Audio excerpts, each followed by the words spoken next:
Hello मेरे प्यारे novels lover. Rudra एक तलवार मास्टर के एक नए अध्याय पे आप लोग का स्वागत है। यह कहानी मेरे द्वारा एडिटेड और ट्रांसलेटेड है। अगर कहानी आपको पसंद आए तो लाइक करें, शेयर करें और प्यारा सा कमेंट करना ना भूलें। आगे की कहानी जल्दी पाने के लिए कृपया चैनल को सब्सक्राइब करें। धन्यवाद। श्रेणी 2 के शहर में श्रेणी 5 के जादुई जानवर की बिक्री एक दुर्लभ घटना थी जिसने कई लोगों को चौंका दिया। हेवनली फीनिक्स ऑक्शन हाउस के लिए यह एक अभूतपूर्व घटना थी और यह कहा जा सकता है कि उन्होंने खर्च में कोई कमी नहीं छोड़ी थी। न केवल पूरे रजतपुर शहर को 5 श्रेणी के जादुई जानवर के बारे में पता था, बल्कि रजतपुर शहर के आसपास के शहरों को भी पता था। कुछ समय बाद ये खबर 500 किलोमीटर दूर तक फैल गई कि हेवनली फीनिक्स नीलामी घर एक श्रेणी 5 जादुई जानवर की नीलामी करेगा। जल्द ही प्रत्येक प्रभावशाली शक्ति ने श्रेणी 5 के जादुई जानवरों के बारे में सुना और राजतपुर शहर के लिए रवाना हो गई। राजतपुर शहर के केंद्र में एक शांत हवेली थी जो अन्य सभी से ऊंची थी। हवेली के द्वार पर 10 बख्तरबंद पहरेदार मूर्तियों की तरह स्थिर खड़े थे। गेट के ऊपर एक बोर्ड लगा था जिस पर 3 शब्द लिखे थे, सिटी लॉर्ड्स मैंशन। उन सुनहरे शब्दों ने इसे पढ़ने वाले किसी भी व्यक्ति को शक्ति का एहसास कराया। ये हवेली वास्तव में रजतपुर शहर के स्वामी की हवेली थी। हवेली के पीछे सुंदर बगीचे में सफेद वस्त्र पहने एक अधेड़ उम्र का व्यक्ति एक विशाल ब्लेड से अपनी मार्शल आर्ट का अभ्यास कर रहा था। जब वह फूलों के बगीचे में घूम रहा था तो उसकी हरकतें तेज और गतिशील थीं। उसकी तलवार चारों ओर नाचती थी और प्रत्येक वार के साथ हवा में छाया के निशान छोड़ती थी। ब्लेड जिस तेजी से चल रहा था उससे ब्लेड की सही स्थिति को पकड़ पाना लगभग असंभव था, क्योंकि हवा में बड़ी मात्रा में सेंट फोर्स भरा हुआ था। कुछ देर बाद एक बुजुर्ग गृहस्वामी आगे आया और गुलाब के बगीचे में उस आदमी को मार्शल आर्ट का अभ्यास करते हुए देखा। महाराज, अभी कुछ समाचार मिले हैं। वार्षिक हेवनली फीनिक्स नीलामी घर में कक्षा 5 के 2 जादुई जानवरों की नीलामी की जाएगी। क्या? एक कक्षा 5 जादुई जानवर? अधेड़ उम्र के आदमी के हाथ में ब्लेड अचानक रुक गया और वह चौंक कर नौकर की तरफ देखने लगा। नौकर मदन, तुमने अभी क्या कहा? गृहस्वामी ने अपनी तलवारें दोहराई, जिससे मध्यम आयु वर्ग के व्यक्ति का चेहरा और अधिक भयभीत हो गया। अविश्वास से भरे भाव के साथ उन्होंने कुछ संदेह के साथ पूछा, हाउसकीपर मदन, हेवनली फीनिक्स नीलामी घर वास्तव में कक्षा 5 जादुई जानवर बेच रहा है? महाराज, ये खबर स्वर्गीय फीनिक्स नीलामी घर ने स्वयं दी थी। स्वयं बड़े कार्तिक ने भी इसकी पुष्टि की, अतः यह पूर्णतः सत्य था। पिछले 1 दर्जन वर्षों में मैंने रजतपुर शहर में कक्षा 5 के जादुई जानवर को केवल 3 बार देखा है, इसलिए ये सुनना कि नीलामी में कक्षा 5 का जादुई जानवर बेचा जा रहा है कई वर्षों में पहली बार है। अधेड़ उम्र के व्यक्ति ने सोचने से पहले अपनी भौहें सिकोड़ी और पूछा, हाउसकीपर मदन, क्या आप जानते हैं कि इन 2 श्रेणी 5 के जादुई जानवरों के लिए कौन जिम्मेदार था? हमारे रजतपुर शहर में इतना कीमती माल आना काफी अजीब बात है। बड़े कार्तिक को नहीं पता। इस उत्तर का अनुमान मध्यम आयु वर्ग के व्यक्ति को पहले से ही था तथा उसके चेहरे पर कोई आश्चर्य नहीं दिखा। एक पल के लिए अपना सिर झुकाते हुए उन्होंने कहा, housekeeper Madan, heavenly Phoenix auction house जाओ और बॉस अभियान को हवेली में आमंत्रित करो। जी महाराज। रजतपुर शहर में एक अन्य स्थान पर एक विद्वान व्यक्ति अपने अध्ययन कक्ष में बैठकर कुछ पुस्तकें पढ़ रहे थे। उसी समय दरवाजे पर दस्तक सुनाई दी। आदमी ने बाहें सिकोड़ते हुए असंतोष से कहा, कौन है? क्या मैंने यह नहीं कहा था कि अध्ययन के दौरान मुझे परेशान नहीं किया जाना चाहिए? पिताजी, यह आपका बेटा रिपोर्ट लेकर आया है, तो फिर अंदर आ जाओ। दरवाजा खुला और काले कपड़े पहने एक अधेड़ उम्र का आदमी अंदर आया। पिताजी, अभी कुछ समाचार आए हैं। बाद में हेवनली फीनिक्स नीलामी घर में कक्षा 5 के जादुई जानवर की नीलामी की जाएगी। क्या? एक वर्ग 5 जादुई जानवर? बुजुर्ग व्यक्ति को झटका लगा। तुरंत अपने हाथ से किताब नीचे रखते हुए वह अपनी मेज से दूर अपने बेटे की ओर देखने लगा। ऋतिक, क्या ये सच है? आपका बेटा व्यक्तिगत रूप से इसकी पुष्टि करने के लिए हेवनली फीनिक्स नीलामी घर गया था। यह निर्विवाद रूप से सत्य है। मध्यम आयु वाले व्यक्ति ने निश्चय से अपना सिर हिलाया।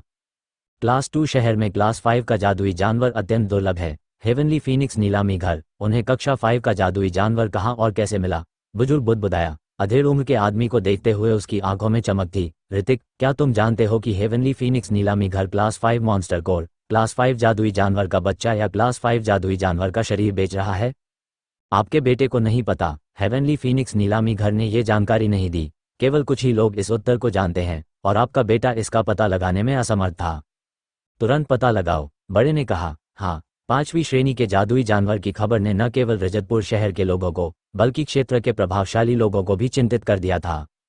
अगले कुछ दिनों तक हर दिशा से लोगों का असंख्य तांता रजतपुर शहर में आता रहा। जैसे ही इमारतें पूरी तरह भर गई, सराय और रेस्तरां के वेटर और कर्मचारी भी जल्दी जल्दी वहां पहुंचे। मेहमानों की संख्या के साथ साथ सराय की कीमतें भी तेजी से सामान्य कीमत से 10 गुना तक बढ़ गई। इसी समय शहर की सुरक्षा बढ़ा दी गई तथा सैनिकों की टुकड़ियां हर क्षेत्र में गश्त करती देखी जा सकती थीं। रुद्र बीच बीच में किनारे से स्थिति का निरीक्षण करता रहता। बाकी कुछ क्षण साधना में व्यतीत हुए। वह अभी भी अपनी संत शक्ति को पुनर्तः परिष्कृत करने के लिए अथक प्रयास कर रहा था। कमरे की कीमत मूल कीमत से 10 गुना अधिक होने के बावजूद रुद्र के लिए यह कोई मुद्दा नहीं था।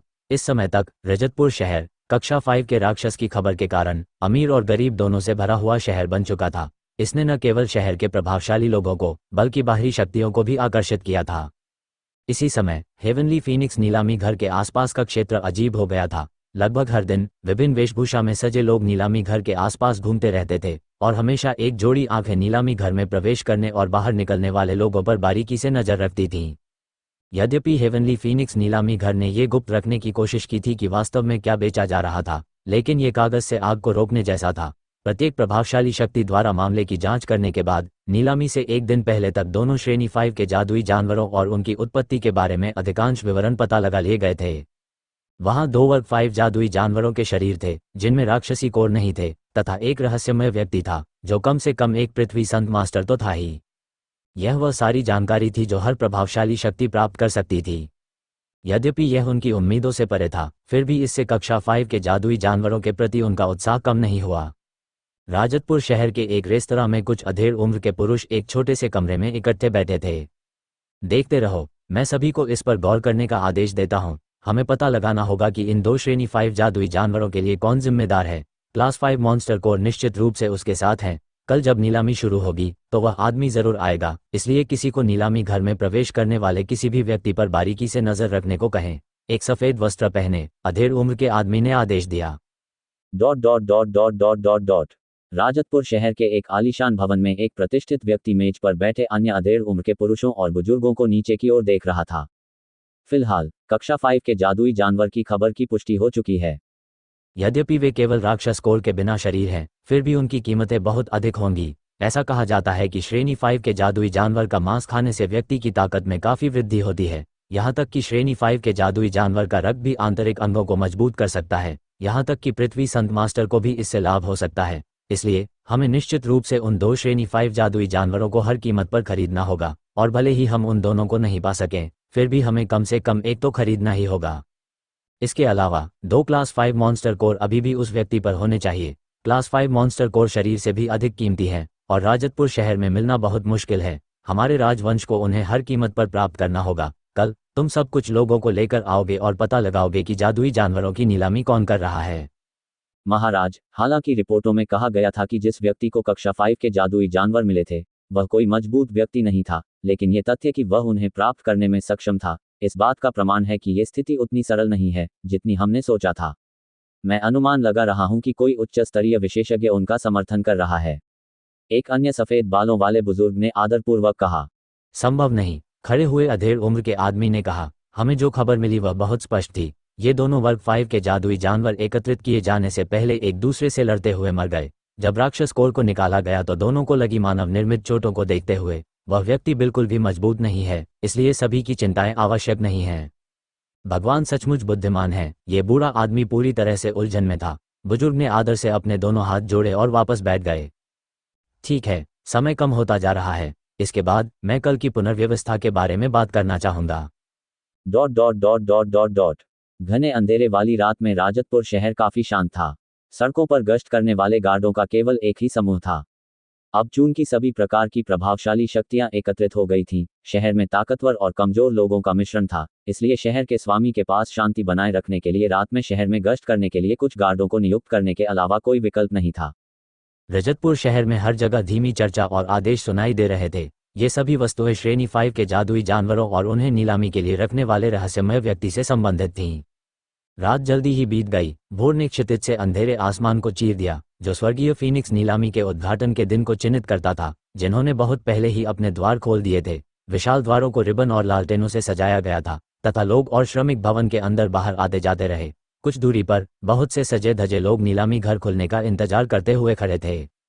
आज हेवनली फीनिक्स नीलामी घर में वार्षिक नीलामी का दिन था। अतीत में ये दिन हेवनली फीनिक्स नीलामी घर के लिए हमेशा सबसे व्यस्त दिन होता था, लेकिन आज उनके पास बिक्री के लिए दुर्लभ श्रेणी 5 जादुई जानवर थे। यह वर्ष पिछले वर्षों की तुलना में और भी अधिक जीवंत था। दिन में धूप खिलने से पहले ही बहुत से लोग गेट पर इंतजार कर रहे थे।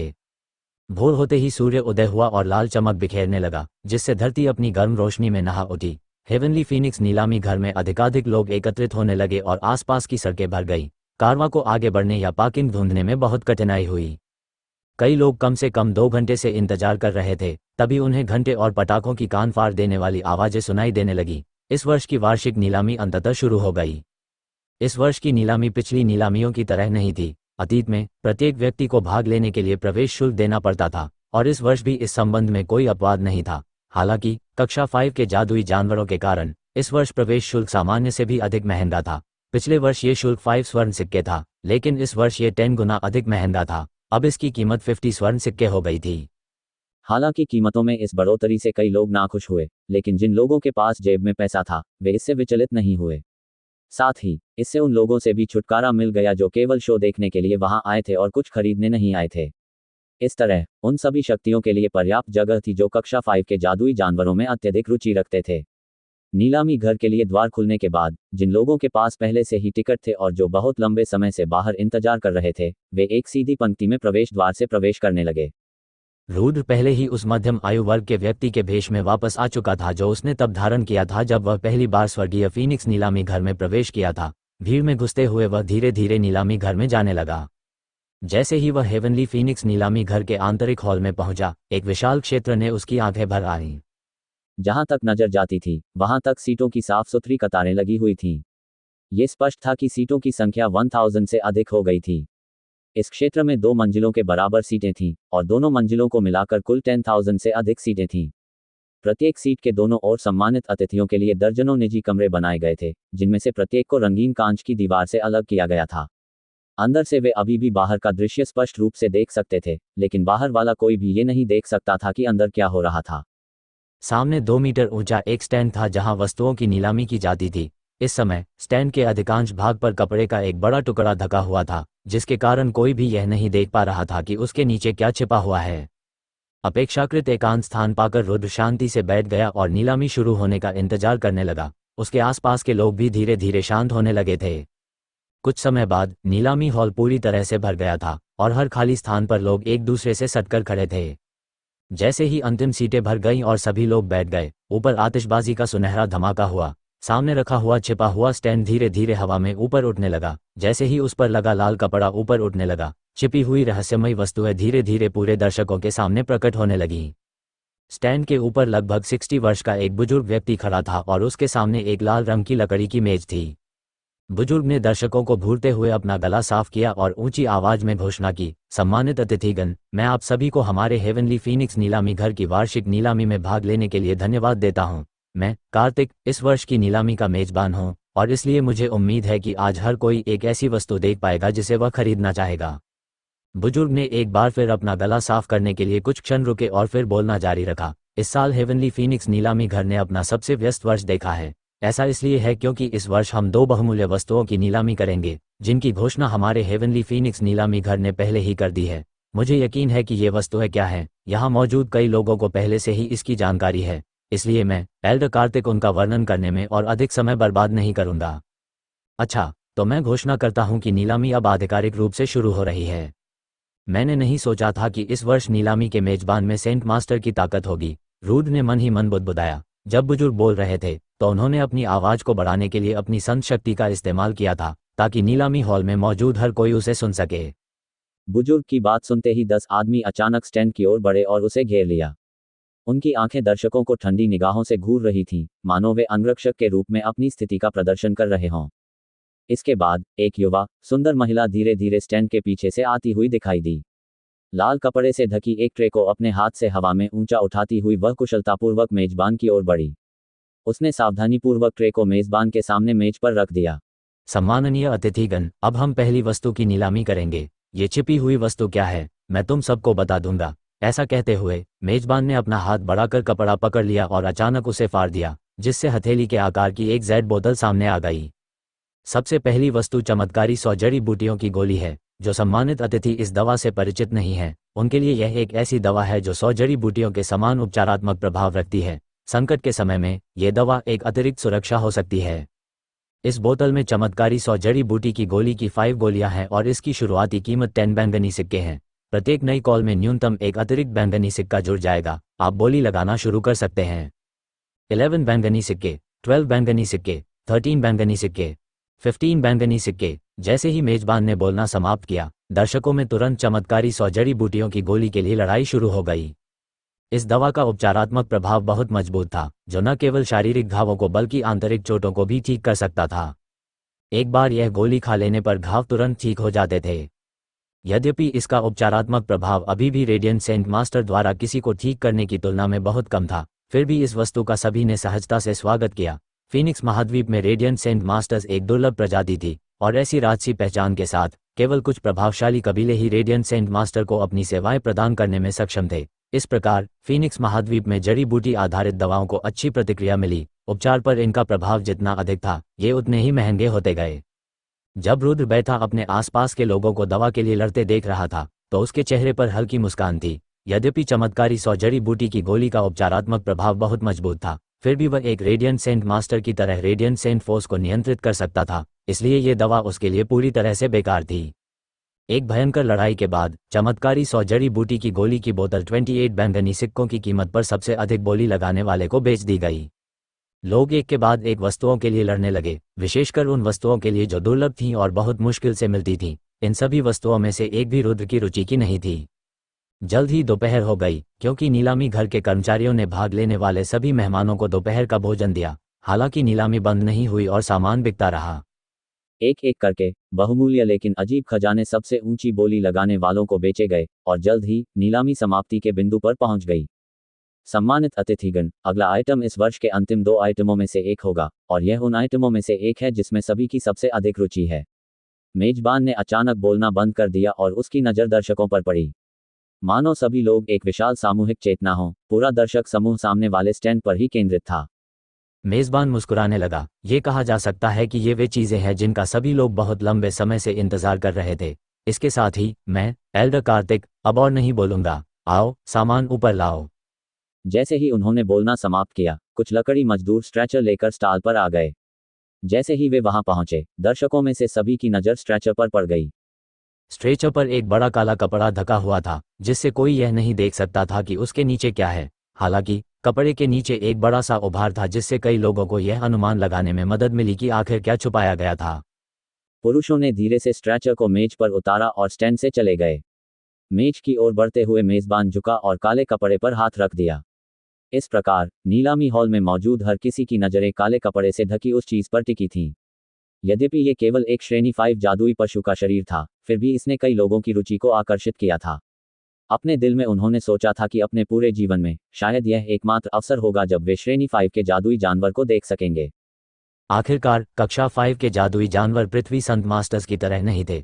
कुछ व्यस्त शहरों में, कई बड़े संप्रदायों में कुछ पृथ्वी संत मास्टर विशेषज्ञ थे। वर्ग 5 के जादुई जानवर भी मनुष्यों से बहुत भिन्न थे। वे आमतौर पर बाहर घूमने के बजाय अपने ही क्षेत्र में रहते थे। हालांकि जब भी वे किसी मनुष्य के सामने आते, तो वे मनुष्य निश्चित रूप से मर जाते। अतः वर्ग 5 के जादुई जानवर ऐसे प्राणी थे जिनके साथ कमजोर मनुष्य नहीं रहना चाहेंगे।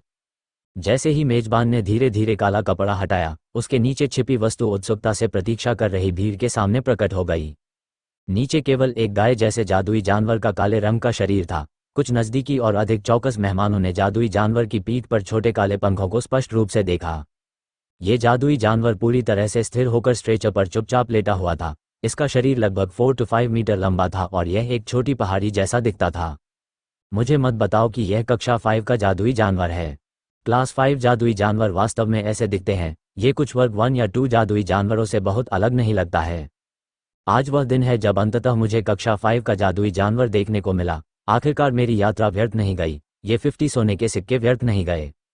ये वास्तव में श्रेणी 5 के जादुई जानवर का शव है। यह एक जादुई स्काईविन गाय की तरह लगता है। ... कक्षा 5 के जादुई जानवर के सामने आने के बाद मूलतः शांत नीलामी घर में तुरंत हलचल मच गई। सबकी निगाहें मंच पर पड़े कक्षा 5 के जादुई जानवर के शरीर पर टिक गईं। गहन चर्चा की ध्वनियां और विस्मय की सांसें लगातार गूंज रही थीं। वहां उपस्थित लोगों में से कई लोग ऐसे थे जो दर्जनों वर्षों से यहां रह रहे थे, लेकिन उन्होंने इससे पहले कभी श्रेणी 5 का जादुई जानवर नहीं देखा था। यद्यपि वह केवल एक शव था, फिर भी वे पहले से ही अत्यंत संतुष्ट महसूस कर रहे थे। खांसी खांसी। अचानक पूरे नीलामी घर में खांसने की आवाज फैल गई। इस शोर के साथ ही शोरगुल से भरा हुआ नीलामी घर धीरे धीरे शांत हो गया। मंच पर खड़े मेजबान ने नीलामी में भाग लेने वाले लाखों लोगों को देखकर मुस्कुराया और जोर से घोषणा की, देवियों और सज्जनों, मेरे सामने ये जादुई जानवर का शव श्रेणी 5 जादुई जानवर जादुई स्काईविंग गाय है। यद्यपि ये पहले ही अपना राक्षसी मूल खो चुका है, फिर भी ये अभी भी एक महंगा खजाना है। मुझे यकीन है कि यहाँ बैठे हर कोई जानता है कि लंबे समय तक कक्षा 5 जादुई जानवर का मांस खाने से न केवल आपका शरीर मजबूत होगा, बल्कि आपके आंतरिक संत बल में भी थोड़ा सुधार होगा। इसके अलावा ये कहा जाता है कि एक मौका है कि कोई व्यक्ति महान संत मास्टर स्तर से पृथ्वी संत मास्टर स्तर तक पहुंच सकता है। मेजबान का अंतिम वाक्य सुनने के बाद पहले शांत नीलामी घर में एक बार फिर शोर मच गया। मंच पर सभी लोग इच्छा और लालच की भावनाओं से भरे हुए कक्षा 5 के जादुई जानवर को गौर से देख रहे थे। फीनिक्स महाद्वीप में ऐसी अफवाहों में वास्तव में कहा गया था कि लंबे समय तक श्रेणी 5 के जादुई जानवर के मांस का सेवन करने से महान संत मास्टर के पृथ्वी संत मास्टर बनने की संभावना बढ़ जाएगी। यद्यपि पृथ्वी संत मास्टर नाम से ज्यादा महत्वपूर्ण नहीं था, लेकिन वास्तव में ये फीनिक्स महाद्वीप के हजारों महान संत मास्टरों के लिए एक प्रतिष्ठित और अप्राप्य अस्तित्व था। पृथ्वी संत मास्टर महान संत मास्टर से केवल एक कदम की दूरी पर थे, लेकिन ये छोटा सा अंतर लाखों लोगों को प्रगति करने से रोक रहा था।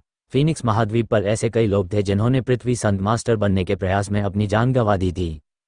ऐसा इसलिए था क्योंकि आगे बढ़ने के लिए आवश्यक था कि अपने स्वयं के संत हथियार को धूल में मिला दिया जाए और फिर शुरू से ही टूटे हुए संत हथियार के प्रत्येक टुकड़े को परिष्कृत करने के लिए बड़ी मात्रा में ऊर्जा को अवशोषित करने की क्षमता पर निर्भर रहें और अंत में इसे फिर से जोड़ दें। इस चरण को पूरा करने के बाद ही कोई व्यक्ति सफलतापूर्वक पृथ्वी संत मास्टर बन सकता है। हालांकि सेंट वेपन्स अपने मालिकों का प्रतिनिधित्व करते थे। एक बार जब संत हथियार क्षतिग्रस्त हो जाता था तो मालिक भी अपने लिंक के माध्यम से घायल हो जाता था, और यदि संत हथियार टूट जाता था तो केवल 2 परिणाम होते थे। कम गंभीर परिणाम ये होगा कि उपयोगकर्ता अपनी सारी संत शक्ति खो देगा और एक बेकार व्यक्ति बन जाएगा जो साधना करने में सक्षम नहीं होगा। इससे भी अधिक गंभीर परिणाम ये हुआ कि उन्हें सीधे सीधे अधोलोक में भेज दिया गया।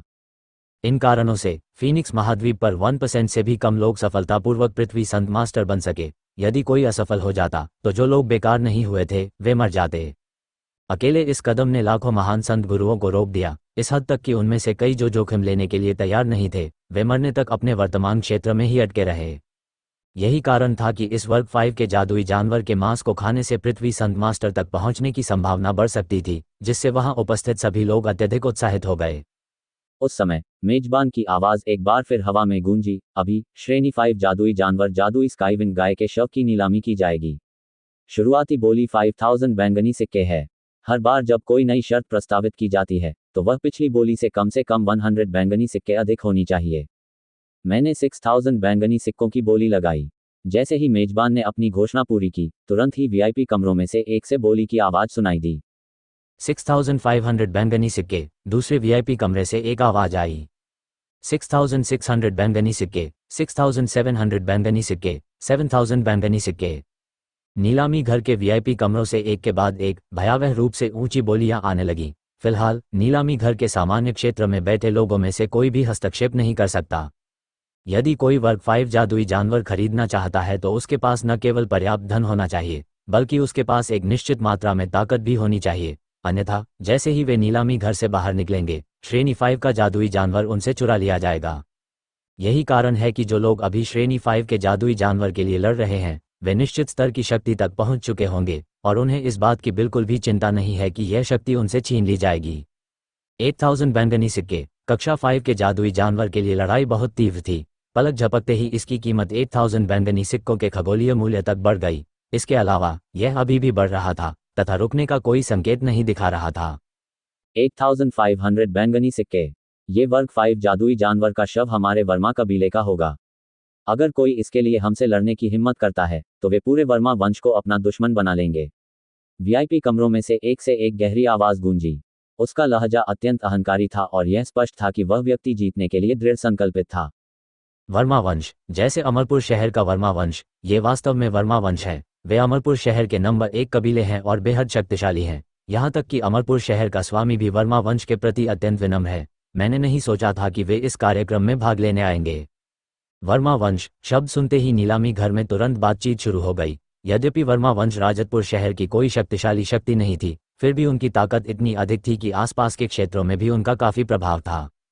हाँ, वर्मा वंश के लोगों, आप ऐसा नहीं कह सकते। ये जगह एक नीलामी घर है, चाहे कुछ भी हो, ये सबसे ऊंची बोली लगाने वाले को ही मिलेगा। हमारा मिश्रा वंश 10,000 बैंगनी सिक्कों की बोली लगाएगा। ये कक्षा 5 का जादुई जानवर निश्चित रूप से हमारा होगा। वर्मा परिवार के सदस्य के जवाब में विपरीत वीआईपी कमरे से एक थोड़ी बुरी आवाज गूंजी। क्या मिश्रा वंश अलीगढ़ शहर की शक्ति नहीं है? ये राजतपुर शहर से कम 1000 मील दूर है। किसने सोचा था कि वे यहाँ भी आएंगे? मिश्रा परिवार बहुत ही लो प्रोफाइल है। यद्यपि वे अलीगढ़ शहर में शीर्ष 10 में भी नहीं है, फिर भी कोई अन्य शक्ति उन्हें अपमानित करने की हिम्मत नहीं करती। यहाँ तक कि अलीगढ़ शहर का सबसे बड़ा कबीला, यादव कबीला, मिश्रा खानदान को नीची नज़र से देखने की हिम्मत नहीं करता है।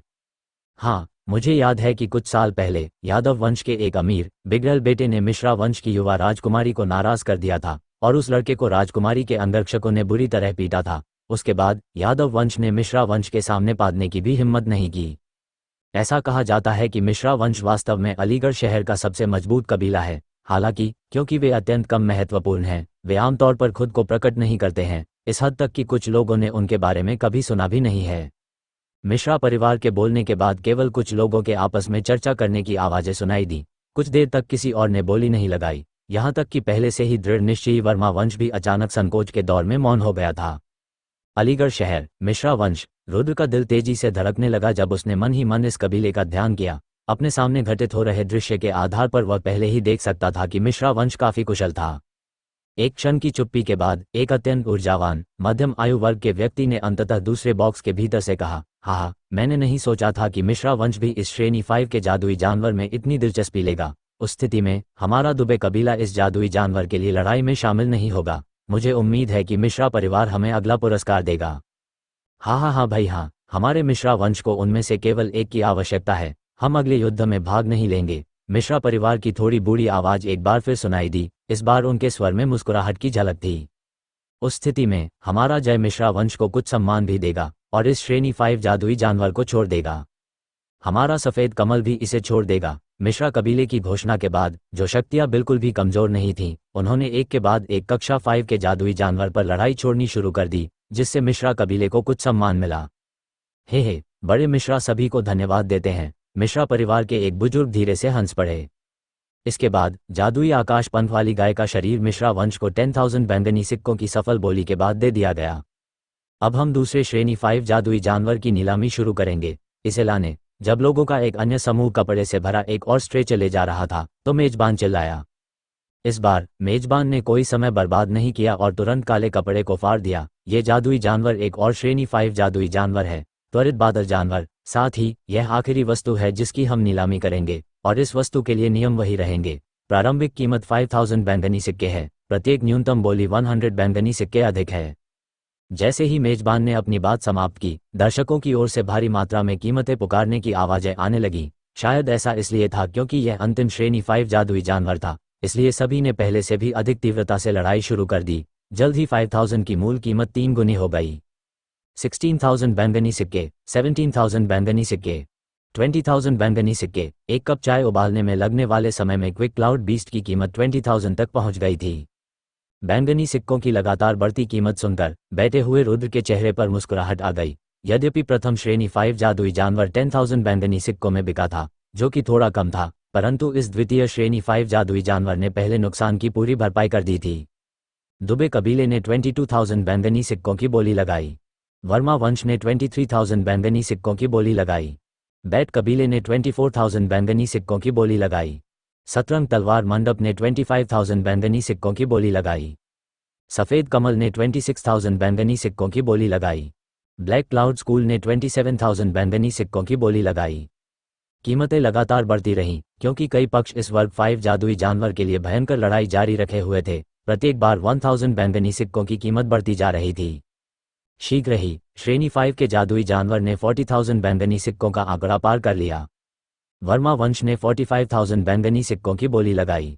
वर्मा वंश ने तुरंत ही 45,000 बैंगनी सिक्कों की ऊंची कीमत की पेशकश की। तुरंत ही पूरा नीलामी घर शांत हो गया तथा कुछ लोग आश्चर्य से चौंक गए।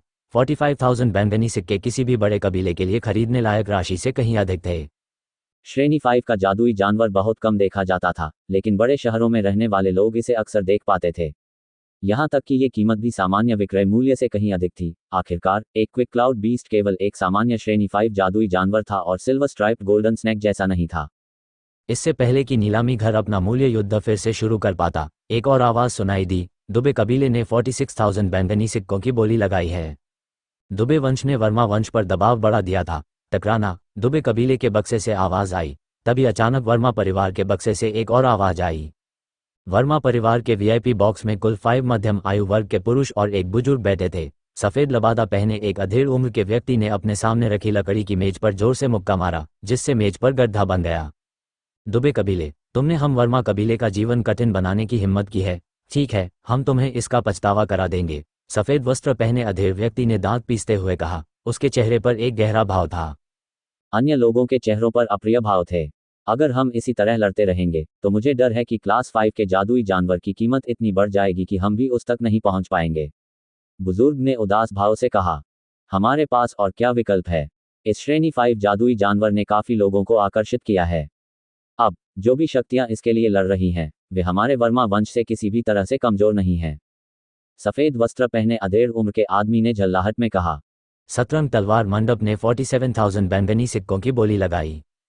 इसी समय एक और आवाज ने कीमत घोषित कर दी। कीमत बढ़ती देख वर्मा परिवार के कुछ लोगों के चेहरे पर उदासी छाने लगी। अधेड़ उम्र के आदमी की आंखें चमक उठीं और वह चिल्लाया, वर्मा वंश 50,000 बैंगनी सिक्कों की बोली लगाता है। 50,000 बैंगनी सिक्के। यह वर्मा कबीला निश्चित रूप से अमरपुर शहर में नंबर 1 कबीला है। उनकी वित्तीय ताकत बहुत मजबूत है। वर्मा कबीले के पास वास्तव में बहुत पैसा है, जो एक वर्ग 5 जादुई जानवर के लिए 50,000 बैंगनी सिक्के खर्च कर सकता है, जबकि इसकी कीमत एक जानवर के मानक मूल्य से कहीं अधिक है। ... जैसे ही वर्मा परिवार ने दूसरी बोली लगाई, पूरा नीलामी घर अचानक चहचहाट से गूंज उठा। यहां तक कि रुद्र के चेहरे पर भी अप्रत्याशित भाव था।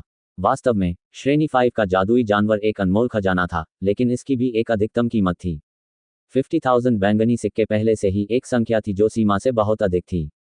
सतरंग तलवार मंडप के बक्से से कुछ सफेद वस्त्र पहने हुए लोग बैठते समय अपने चेहरों पर पत्थर जैसी मुद्रा में दिखाई दिए। वहां कुल 8 पुरुष थे, एक सुंदर 20 वर्षीय युवक और एक फूल जैसी दुबली पतली महिला को छोड़कर बाकी सभी अधेड़ उम्र के थे।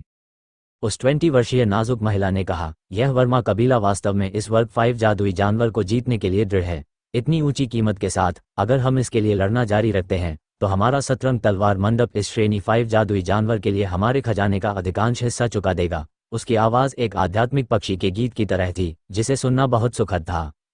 मैंने सुना है कि वर्मा कबीले का स्वामी पृथ्वी संत मास्टर की दहलीज से निपटने की तैयारी कर रहा है। अगर उसे कक्षा 5 के जादुई जानवर का समर्थन प्राप्त है तो भले ही उसे कोई निश्चित सफलता दर न मिले, लेकिन इससे कम से कम उसकी संभावनाओं में काफी सुधार होगा। उनके लिए ये श्रेणी 5 जादुई जानवर निश्चित रूप से महत्वपूर्ण है। एक मध्यम आयु वर्ग के आदमी ने उत्तर दिया, मेरे गुरु पहले से ही दसियों वर्षों से महान संत गुरु स्तर के शिखर पर हैं। चूंकि वह दहलीज को पार करने और पृथ्वी संत मास्टर स्तर तक पहुंचने में सक्षम नहीं है, इसलिए वह केवल अपनी मूल शक्ति के दायरे में ही रह सकता है। यदि हम कक्षा 5 जादुई जानवर प्राप्त कर सकते हैं तो मेरे गुरु निश्चित रूप से सफलता हासिल करने में सक्षम होंगे।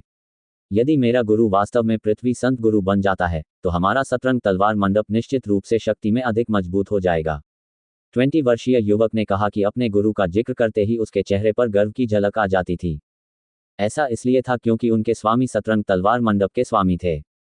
एक अन्य सफेद वस्त्रधारी मध्यम आयु वर्ग के व्यक्ति ने कहा, आपने जो कहा वह सही है। हम भी इस श्रेणी 5 के जादुई जानवर को जीतना चाहते हैं।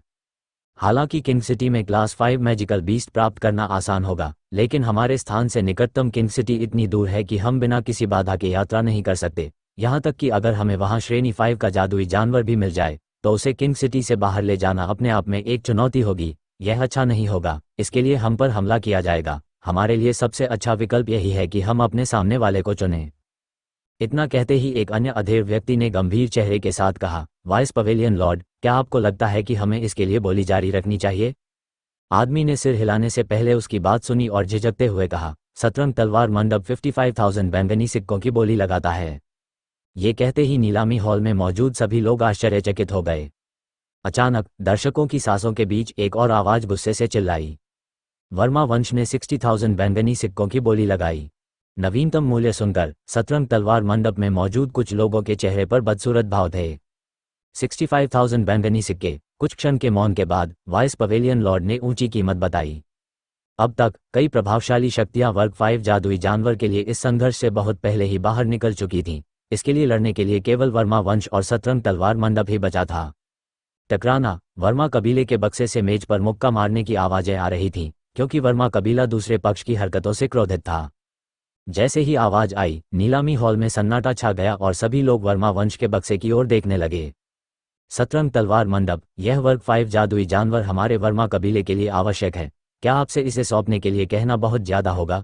इसके बाद वर्मा परिवार धन्यवाद देगा। बक्से से एक बुजुर्ग की आवाज आई। वहां एक निश्चित रूप से गुस्से वाली आवाज थी जिसे बिल्कुल भी छिपाया नहीं जा सका। क्षमा प्रार्थी हूं, लेकिन हमारे सतरंग तलवार मंडप को भी इस श्रेणी 5 जादुई जानवर की आवश्यकता है। यदि आप कीमत हमारी राशि से अधिक बढ़ा सकें तो हम इसे छोड़ देंगे। सतरंग तलवार मंडप बॉक्स से एक बुजुर्ग आवाज आई। आवाज सुनना कठिन नहीं था, इसलिए सभी को पता चल गया कि यह सतरंग तलवार मंडप का उपनेता था। अच्छा, सतरंग तलवार मंडप, हमारा वर्मा वंश इसे याद रखेगा। 70,000 बैंगनी सिक्के। वर्मा वंश के बुजुर्ग ने कीमत बताते हुए दांत पीसना शुरू कर दिया।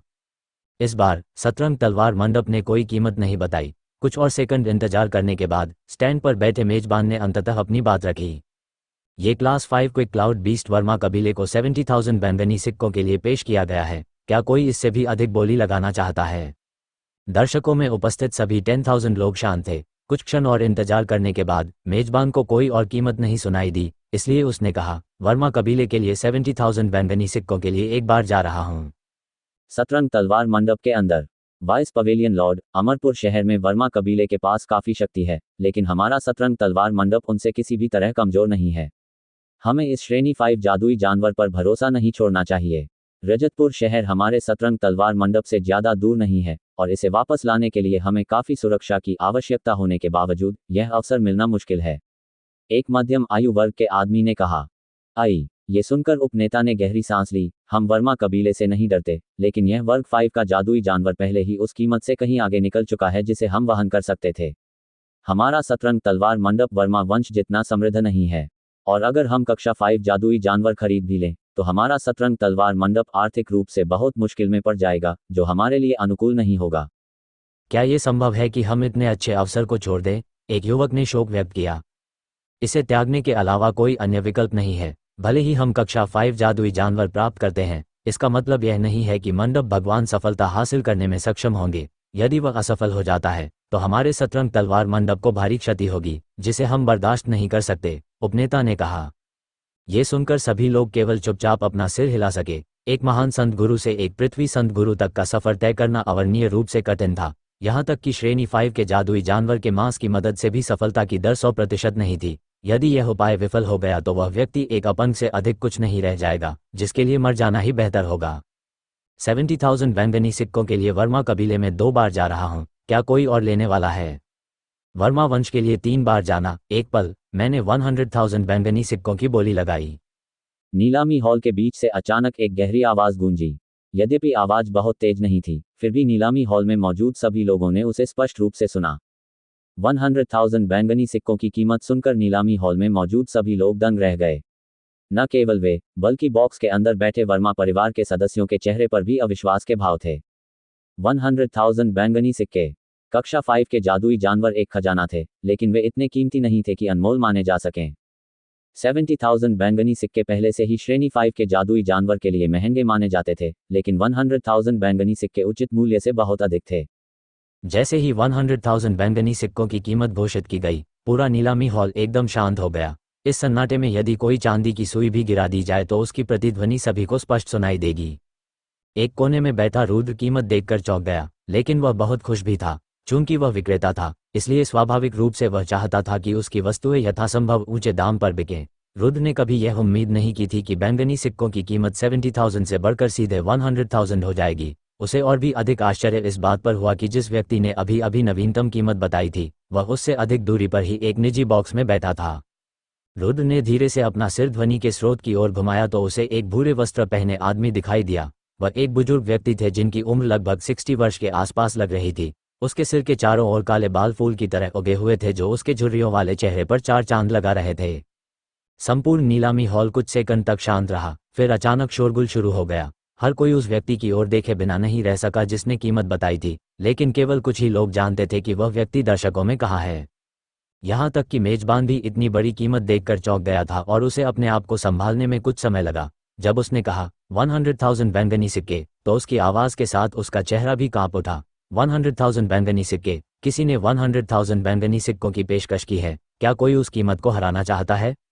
वर्मा कबीले के कुछ सदस्यों के चेहरे राख जैसे हो गए थे। उनमें से किसी ने भी एक शब्द नहीं कहा क्योंकि वे ऊंची कीमत देखकर सदमे में थे। 100,000 बैंगनी सिक्के, एक बार में, क्या कोई ऊंची बोली है? 100,000 बैंगनी सिक्के 2 बार जा रहे हैं। 100,000 बैंगनी सिक्के 3 बार बिके। नीलामकर्ता ने अपना लकड़ी का हथौड़ा जोर से घुमाया। दूसरे श्रेणी 5 जादुई जानवर क्विक क्लाउड बीस्ट को अंततः 100,000 बैंगनी सिक्कों में खरीदा गया। ठीक है, अब यह नीलामी आधिकारिक तौर पर समाप्त हो जाएगी। उपस्थित होने के लिए आप सभी का धन्यवाद। आज से 1 साल बाद हम फिर मिलेंगे। मैं अब उन अतिथियों को आमंत्रित करना चाहूंगा जिन्होंने वस्तुएं खरीदी हैं कि वे मंच के पीछे आकर उन्हें ले लें। नीलामीकर्ता जी रोंग ने शानदार मुस्कान दी। उन्होंने पहले भी दर्जनों वर्षों तक हेवनली फीनिक्स नीलामी घर में नीलामी का निर्देशन किया था, लेकिन यह उनकी अब तक की सबसे भव्य नीलामी थी। आखिरकार उसने 100,000 बैंगनी सिक्कों की कीमत की वस्तु बेची थी। यह निश्चित रूप से एक नीलामीकर्ता के लिए सर्वोच्च सम्मान था। नीलामी समाप्त होने के बाद जिन लोगों ने वस्तुएं खरीदी थीं, वे अपनी सीटों से उठकर अपनी वस्तुओं के बदले उचित धनराशि का आदान प्रदान करने के लिए मंच के पीछे की ओर जाने लगे। रुद्र थोड़ा हिचकिचाया, फिर वह भी खड़ा हो गया और मंच के पीछे की ओर चलने लगा। 2 श्रेणी 5 जादुई जानवरों की नीलामी से जो धन प्राप्त हुआ था, उसे वहीं से वापस लाना पड़ा। जब रुद्र मंच के पीछे पहुंचे तो वहां पहले से ही लोगों की भीड़ थी। यहीं से सभी लोग अपनी खरीदी हुई चीजें उठाते थे। सैकड़ों लोग सतर्कतापूर्वक और चुपचाप पंक्ति में खड़े थे। उनके हाथों में एक छोटा सा कार्ड था जिसे नीलामी घर ने विशेष रूप से जारी किया था। आदरणीय शिवांश, मैनेजर अदिति अतिथि कक्ष में आपका इंतजार कर रही हैं, कृपया मेरे पीछे आइए। तभी रुद्र के पास से एक बुजुर्ग की आवाज गूंजी। ये हेवनली फीनिक्स नीलामी घर के मूल्यांकनकर्ता एल्डर विराज लाओ थे। रुद्र का रूप अब भी अधेड़ उम्र के पुरुष जैसा ही था, इसलिए वृद्ध विराज ने उसे तुरंत पहचान लिया। फिर मुझे एल्डर विराज से मार्गदर्शन लेने के लिए कहना पड़ेगा, रुद्र ने विनम्रतापूर्वक मुस्कुराते हुए उत्तर दिया। बुजुर्ग विराज ने बोलने में कोई समय बर्बाद नहीं किया और तुरंत मुड़कर अंदर चले गए। रुद्र भी उसके पीछे पीछे आया। इससे पहले कि रुद्र बहुत दूर निकल पाता, उसने अचानक चलना बंद कर दिया और पीछे मुड़कर उस दरवाजे की ओर देखने लगा जिससे वह अभी अभी आया था। भूरे रंग के वस्त्र पहने 2 व्यक्ति एक दूसरे के बगल में उस दरवाजे से होकर गुजर रहे थे। उनमें से एक बुजुर्ग था, जबकि दूसरा अधेड़ उम्र का व्यक्ति था। बुजुर्ग वह व्यक्ति था जिसने श्रेणी 5 के जादुई जानवर क्विक क्लाउड बीस्ट को खरीदने के लिए 100,000 बैंगनी सिक्के देने की पेशकश की थी। सम्मानित अतिथिगण, कृपया मेरे साथ आइए। जैसे ही दोनों व्यक्ति वहां पहुंचे, एक स्टाफ सदस्य ने उनका स्वागत किया। जिस तरह से आगे बड़े ने उदासीनता से कहा। इसके बाद वे कर्मचारी के पीछे पीछे दूसरी मंजिल की सीढ़ियों की ओर चले गए। जमाना, अचानक एक जोरदार चीख गूंजी। कुछ अधेड़ उम्र के लोग आक्रामक तरीके से दरवाजे से अंदर आए और भूरे रंग के लबादे वाले उन लोगों को घेर लिया। इस दृश्य ने वस्तुओं का लेन देन कर रहे सभी लोगों का ध्यान आकर्षित किया। वे सब घूमकर उस दृश्य को ध्यान से देखने लगे, मानो वे कोई नाटक देखने में तल्लीन हों। स्टाफ सदस्य के चेहरे पर कोई परिवर्तन नहीं आया। उन्होंने इस प्रकार का दृश्य कई बार देखा था। सुलह के लहजे में उन्होंने कहा, सम्माननीय अतिथिगण, ये हेवनली फीनिक्स नीलामी है, रास्ते से हट जाओ। इससे पहले कि कर्मचारी ने बोलना समाप्त भी किया हो, उसे एक आदमी ने जोर से पीछे धकेल दिया। उसका हाथ इतना बलवान था कि कर्मचारी सीधे 10 मीटर पीछे उछला और फिर जोर से दीवार से टकराया और धमाका हुआ। कर्मचारी का सिर कठोर दीवार से टकराया, जिससे वह बेहोश हो गया। दीवार पर अब ताज़ा खून के निशान भी दिखाई देने लगे थे। इस दृश्य को देखकर रुद्र के चेहरे पर भाव बदल गए और उसकी आंखों से एक शक्तिशाली जानलेवा आभा झलकने लगी। वह वास्तव में इन लोगों के बर्बर और अनुचित कार्यों को देख नहीं सकता था। हालांकि वह आंख मूंदकर लड़ाई में नहीं उतरा, क्योंकि वह जानता था कि अभी लड़ाई उसके लिए अनुकूल नहीं होगी। निश्चित रूप से ऐसे बहुत से लोग होंगे जिन्होंने क्लास 5 मॉन्स्टर कोर के बारे में खबर सुनी होगी। स्टाफ सदस्य को मंच से हटते देख भूरे वस्त्र पहने 2 व्यक्तियों ने अपनी बाहें सिकोड़ लीं। उन्हें कुछ भी कहने का मौका दिए बिना जिस अधेड़ उम्र के व्यक्ति ने कर्मचारी को धक्का दिया था, उसने बुजुर्ग की ओर अपनी तीखी नज़र से देखा और पूछा, क्या आप वही है जिसने 100,000 बैंगनी सिक्कों में क्लास 5 जादुई जानवर खरीदा था?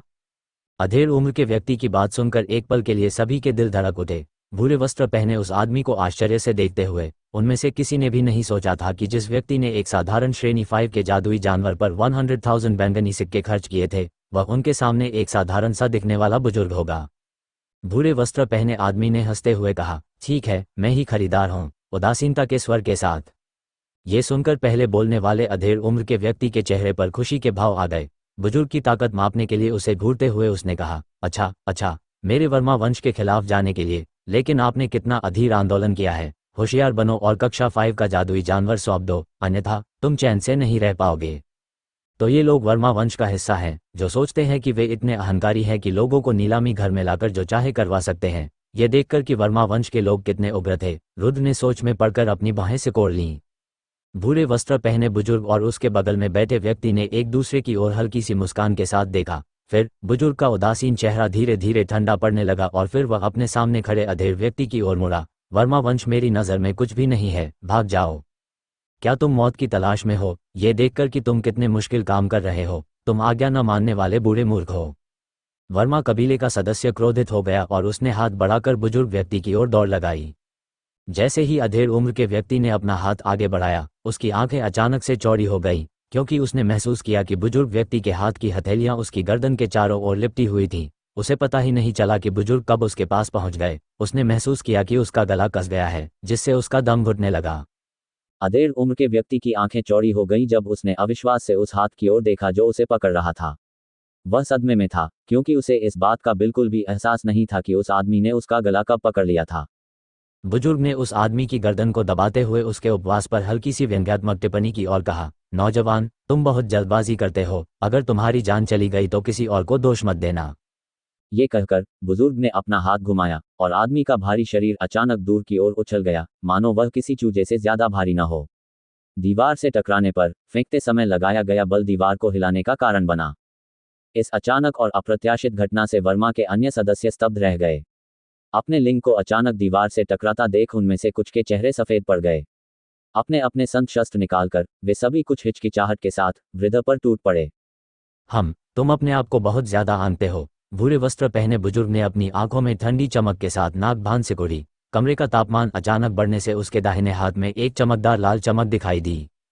मध्यम आयु वर्ग के लोगों के उसकी ओर आते ही उसके हाथ की ज्वलंत चमक अचानक हर दिशा में बिखर गई, मानो चिंगारी के साथ एक उल्कापिंड उसकी हथेली से उड़ रहा था और उस पर निशाना साधे गए हर एक पवित्र हथियार पर जा लगा। डिंग डिंग डिंग डिंग, जैसे ही चिंगारियां और संत शस्त्र आपस में टकराए, एक तीखी आवाज सुनाई दी और वर्मा वंश की ओर से संत शस्त्र अचानक 2 टुकड़ों में टूट गए। फट! पुरुषों ने अचानक मुंह से खून उगल दिया, मानो उन्हें अभी अभी भारी चोट लगी हो। कुछ कदम पीछे हटने पर उनके चेहरे तुरंत सफेद हो गए थे, उन पर खून का एक भी निशान नहीं था, जबकि उनमें से कुछ लोग अस्थिर रूप से खड़े थे। एक क्षण बाद वे बिना उठे ही फर्श पर गिर पड़े।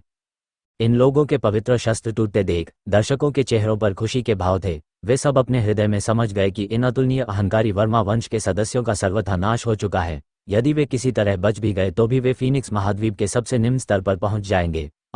हालांकि वहां मौजूद सभी लोग इस बुजुर्ग की जबरदस्त ताकत देखकर और भी अधिक आश्चर्यचकित थे। एक झटके से उसने इन बलवान लोगों के पवित्र हथियार तोड़ दिए। इतने शक्तिशाली आक्रमण के बाद भी उसने किस स्तर की शक्ति हासिल की थी? छोटे मालिक, इस प्रकार के लोगों को बड़े कार्तिक को सौंपना ही पर्याप्त होगा। इसमें व्यक्तिगत रूप से शामिल होने की कोई आवश्यकता नहीं है। बुजुर्ग की आंखों में फिर से एक धुंधली चमक लौट आई जब उन्होंने सम्मान भरे स्वर में अपनी ओर बैठे अधेड़ व्यक्ति की ओर रुख किया। अधेड़ उम्र के आदमी ने अपनी बाहें नीचे गिरा दी और बेहोश पड़े लोगों के पास जाकर उदासीनता से बोला, मैं इन लोगों को बर्दाश्त नहीं कर सकता। यह उनकी सजा होगी, ये देखने के लिए कि क्या वे इससे बच सकते हैं। आइए देखें कि उनका भाग्य कैसा होगा। छोटे से वर्मा परिवार का इस हद तक पागल होना। ये कहते हुए वह उस मजदूर के पास बैठ गया जिसे पहले गिराया गया था, ताकि उसके घावों को देख सके। ये केवल कुछ छोटे सतही घाव हैं, कोई गंभीर बात नहीं है। एक सामान्य नज़र डालने के बाद मध्यम आयु वर्ग के व्यक्ति ने राहत की सांस ली और अपनी आस्तीन के भीतर छिपी अंगूठी निकाली और उसे अपनी उंगली में पहन लिया। अपने स्पेस रिंग से कुछ दवाई निकालकर उसने उस आदमी के सिर के पीछे उसे लगाना शुरू कर दिया। अधेड़ उम्र के व्यक्ति की वर्तमान हरकत देखकर भूरे वस्त्रधारी बुजुर्ग केवल अपना सिर हिला सके। उनका ये युवा स्वामी अपने शत्रुओं के प्रति निर्दयी था, लेकिन अन्य सामान्य व्यक्तियों के प्रति ईमानदार और दयालु था। इस प्रकार का रवैया वह अक्सर नहीं देखता था। वर्मा परिवार द्वारा ऐसा कुछ करने से वे विनाश की तलाश में हैं। बड़े विराज ने रुद्र की ओर मुड़ने से पहले आह भरी, आदरणीय शिवांश, कृपया मेरे पीछे आओ। रुद्र ने अपना सिर हिलाया और भूरे वस्त्र पहने 2 व्यक्तियों की ओर देखा, फिर एल्ड विराज के पीछे पीछे उस क्षेत्र से बाहर चला गया। वह बाहर से जितना शांत था, दिल से उतना शांत नहीं था। मैंने नहीं सोचा था कि ये दोनों व्यक्ति अप्रत्याशित रूप से इतने गहन विशेषज्ञ होंगे। यदि मेरा अनुमान गलत नहीं है तो वह दूसरा मध्यम आयु वर्ग का व्यक्ति भी एक पृथ्वी संत मास्टर था। रुद्र बड़े विराज के पीछे पीछे नीलामी घर की दूसरी मंजिल तक गया और फिर एक अधिक सुंदर दिखने वाले कमरे में प्रवेश किया। अदिति कक्ष में प्रवेश करने के बाद रुद्र ने हेवनली फीनिक्स नीलामी घर की प्रबंधक अदिति को देखा, जो एक मेज के पास शांति से बैठी थी। ऐसा लग रहा था जैसे वह पहले से ही कुछ समय से वहां बैठी थी। आदरणीय शिवांश, इतने लंबे समय के बाद आप अंततः वापस आ गए। अदिति के चेहरे पर सौम्य मुस्कान थी। रुद्र ने बिना कुछ बोले हंसते हुए जवाब दिया और अदिति के सामने सोफे पर बैठ गया। बुजुर्ग विराज, जो उन्हें कमरे तक ले गए थे, कमरे में नहीं गए बल्कि दरवाजा बंद करके चले गए। अदिति के परिपक्व आकर्षण को देखकर रुद्र के हृदय में अभी भी एक शांत और स्थिर भावना बनी हुई थी। मैनेजर अदिति, अब जब क्लास 5 मैजिकल बीस्ट बिक चुका है तो क्या पैसे मुझे सौंपे जाएंगे? अदिति धीरे से हंसी। आदरणीय शिवांश, कृपया एक क्षण प्रतीक्षा करें। हालांकि क्लास 5 मैजिकल बीस्ट को बेच दिया गया है, लेकिन वास्तविक लेनदेन में अभी भी कुछ समय लगेगा। रुद्र ने सिर हिलाकर कुछ नहीं कहा और प्रतीक्षा करने बैठ गया। वह जानते थे कि नीलामी अभी समाप्त हुई है। उन्हें प्रत्येक वस्तु के लिए बोली लगाने वालों के बीच लेन देन करना होगा, इसलिए नीलामी घर से पैसा लेने से पहले उन्हें लेन देन पूरा होने तक इंतजार करना पड़ा। रुद्र की विचलित मानसिकता को देखकर अदिति ने अपनी भौहें सिकोड़ लीं। अपने परिपक्व रूप और सुंदर आकर्षण के बावजूद उसके चेहरे पर असंतोष की झलक थी। कुछ क्षण झिझकने के बाद वह धीरे से बोली, आदरणीय शिवांश, आप महाद्वीप के किस भाग से आए हैं? ये सुनकर रुद्र हंसा। ये तो एक दूर और सुनसान गांव में पैदा हुआ था, जिसका कोई नाम नहीं था। अगर यह गांव का नाम भी बता दे तो मैनेजर अदिति को पता नहीं चलेगा, इसलिए न बताना ही बेहतर है। इसके बाद अदिति ने रुद्र से बातचीत करने की कोशिश जारी रखी और उससे उसके बारे में कुछ जानकारी जुटाने के लिए उससे उसके बारे में प्रश्न पूछे। हालांकि रुद्र अब अनुभवहीन युवक नहीं था। हालांकि अदिति ने शब्दों के अपने ज्ञान का कुशलतापूर्वक उपयोग करके रुद्र को फंसाने की कोशिश की थी ताकि वह कुछ व्यक्तिगत जानकारी बाहर निकाल सके। उसे जो भी उत्तर मिला वह उसकी संतुष्टि के अनुरूप नहीं था। हर बार जब रुद्र ने उसे उत्तर दिया तो वह जानकारी कभी नहीं आई जो वह सुनना चाहती थी। जो भी जानकारी आशाजनक लगती थी वह वास्तव में बेकार थी।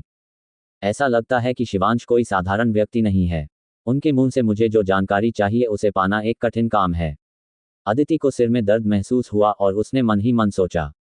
अदिति के चेहरे पर थोड़ा सा गुस्सा देखकर रुद्र मन ही मन हंस पड़ा। धप धप धप। उसी समय लगातार दस्तकें सुनाई देने लगीं।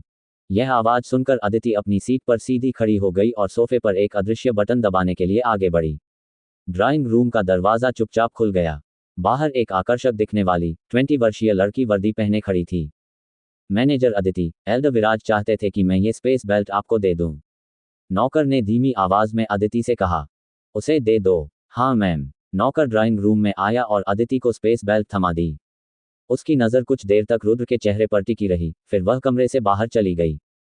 अदिति ने स्पेस बेल्ट में रखी वस्तुओं का निरीक्षण किया, फिर उसे धीरे से मेज पर रखते हुए मुस्कुराते हुए कहा, मिस्टर शिवांशु, आपने क्लास 5 के जादुई जानवरों को बेचकर जो 110,000 बैंगनी सिक्के कमाए थे वे सब इसमें हैं। आप स्वयं जांच कर सकते हैं। रुद्र ने स्पेस बेल्ट लिया और उसकी सामग्री का निरीक्षण किया। स्पेस बेल्ट के अंदर चमकदार बैंगनी सिक्कों के 11 ढेर देखे जा सकते थे। प्रत्येक ढेर में ठीक 10,000 सिक्के थे तथा 11 ढेरों में कुल 110,000 बैंगनी सिक्के निकले।